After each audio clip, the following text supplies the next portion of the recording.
ইরানের operation true promise দিশেহারা যুক্তরাষ্ট্র ও ইসরায়েল। পারস্য উপসাগর ও মধ্যপ্রাচ্যের বিভিন্ন প্রান্তে মার্কিন এবং ইসরায়েলের বিভিন্ন টার্গেটে শক্তিশালী হামলা চালানোর দাবি করেছে ইরানের ইসলামী বিপ্লবী গার্ড কোরের আইআরজিসি নৌবাহিনী। আজ মঙ্গলবার ভোরে অপারেশন ট্রু প্রমিস 4 এর ৮৮তম ধাপে এই হামলা চালানো হয়। আইআরজিসির জনসংযোগ বিভাগ থেকে প্রকাশিত বিবৃতিতে জানানো হয়েছে, এই অভিযানে অত্যন্ত নিখুঁতভাবে শত্রুপক্ষের একাধিক কৌশলগত অবস্থান ধ্বংস করা হয়েছে। বিবৃতি অনুযায়ী পারস্য উপসাগরের মাঝামাঝি অবস্থানে থাকা এক্সপ্রেস হাফং নামক একটি ইসরায়েলি কন্টেইনার জাহাজে ব্যালিস্টিক ক্ষেপণাস্ত্র দিয়ে হামলা চালানো হয়েছে। একই সঙ্গে সংযুক্ত আরব আমিরাতের উপকূলে মার্কিন মেরিন সেনাদের একটি গোপন আস্তানায় ড্রোন হামলা চালিয়ে সেটি সম্পূর্ণ ধ্বংস করার দাবি করেছে ইরানের নৌবাহিনী। জানা গেছে, ইরানি ক্ষেপণাস্ত্রের ভয়ে ওই সেনারা নিয়মিত সামরিক ঘাঁটির বাইরে আত্মগোপন করেছিল।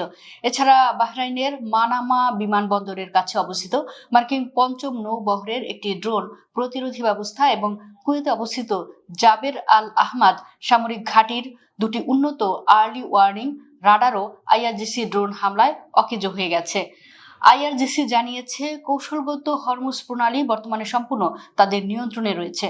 শত্রুপক্ষের যে কোনো ছোটখাটো উস্কানিমূলক পদক্ষেপের কড়া জবাব দেওয়া হবে।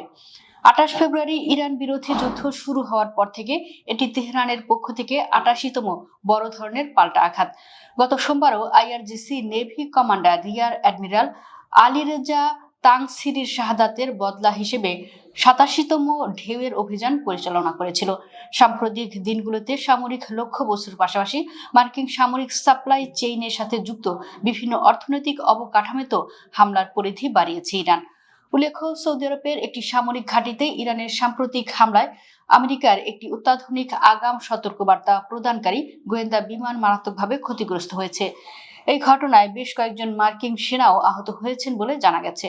মার্কিন গণমাধ্যম এনবিসি নিউজ জানিয়েছে, গত শুক্রবার রিয়াদের প্রায় ৮০ মাইল দক্ষিণ পূর্বে অবস্থিত একটি স্থাপনায় এই হামলার ঘটনা ঘটে।